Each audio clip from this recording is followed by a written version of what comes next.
doute dans ces pages-là, Frédéric, quelques hommages? Oui, d'abord évidemment l'hommage à la reine de l'accordéon Yvette Horner qui s'est éteinte à 95 ans. Alors vous la trouverez que sur les sites internet des journaux parce que la nouvelle est tombée trop tard pour les versions imprimées. Vous voyez ici Le Point ou France Info. La dame était le grand nom de l'accordéon, instrument qui, il fut un temps, était le symbole de la musique française. Yvette Horner avait commencé en 47, puis elle avait participé 11 fois à la caravane du Tour de France, on connaît l'image par le toit ouvrant, dans les années 50-60, ce qui avait contribué à son immense notoriété, 300 albums enregistrés et plusieurs dizaines de millions d'exemplaires vendus. Il faudrait réhabiliter les balles. Quand j'étais petit, il y en avait encore des balles avec des accordéons sous les platanes. Fini. Oui, c'est fini. Eh bien, c'est dommage. Voilà. Parce que la technologie moderne, oui, c'est ennuyeux, figurez-vous, cher monsieur. C'est pas moi qui le dis, c'est Stratégie hebdomadaire qui analyse les tendances. Internet est-il boring? Demande l'article qui reprend ce franglais si fréquent sur les réseaux sociaux. Eh bien oui, on s'ennuie de plus en plus sur les réseaux sociaux. La faute à la surabondance de contenu sans intérêt, dit l'article. D'autant plus que l'algorithme vous fournit toujours ce que vous êtes censé aimer. Donc vous découvrez plus, vous ne sortez plus de vos habitudes, d'où l'ennui. C'est un peu la faute à nous aussi qui racontons notre vie sur Facebook ou Twitter alors qu'elle n'est pas toujours très intéressante.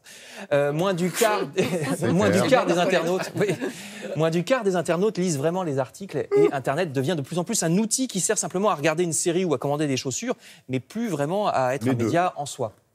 C'est ce que, en tout cas, prévoit Stratégie. Alors, une nouveauté du monde réel, justement, c'est une révolution Porsche. Mais oui, Porsche, la marque des gens qui aiment faire vroom vroom avec leur pot d'échappement. Porsche passe à l'électrique.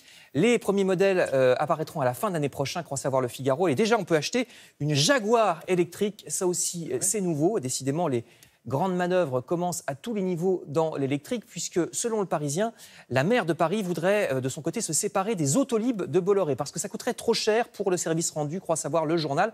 Il y a des réflexions qui auraient commencé pour savoir par quoi remplacer ce système, puisqu'il ne s'agit pas de s'en séparer, surtout avec le modèle de Vélib, qui n'est pas forcément un bon modèle pour ce qui est du passage d'un système à l'autre.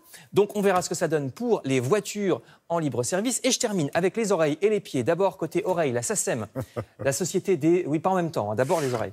La Société des auteurs-compositeurs de musique vient de mettre en ligne ses archives, nous dit Le Parisien toujours. On peut y voir donc les photos d'identité de Lynn Renaud ou d'Offenbach. Là, c'est Lynn Renaud. Et une lettre d'Edith Piaf. Jean Marais, là-haut. Et oui, en haut, c'est Jean Marais, effectivement.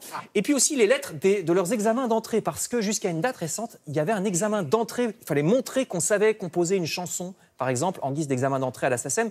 Edith Piaf a été recalée. Alors, elle écrit « Oui, mais j'étais malade. J'étais souffrante. J'étais souffrante. Est-ce que je pourrais recommencer ?» Je suppose qu'on lui a dit oui. Et puis, alors ça, c'est pour les oreilles. Je ne possédais pas mes moyens habituels. Oui, non, elle écrit très bien d'ailleurs. Ouais. Et puis du côté des pieds, je termine avec la Coupe du Monde de football. À cette occasion, l'Humanité vous recommande de ne pas acheter les produits Nike ou Adidas. Un seul chiffre pour expliquer cette prise de position de l'Humanité. Sur un maillot à 90 €, un maillot de foot, l'ouvrier asiatique qui a fabriqué le maillot empoche combien? 80 centimes. Et même là, j'allais dire en Chine, mais parce que la Chine commence à devenir trop chère pour les marques, les pauvres chéris, qui délocalisent maintenant au Vietnam. Et ça a même baissé ces dernières années, alors que les marques font des profits records. C'était bien de le dire. Merci beaucoup, Frédéric.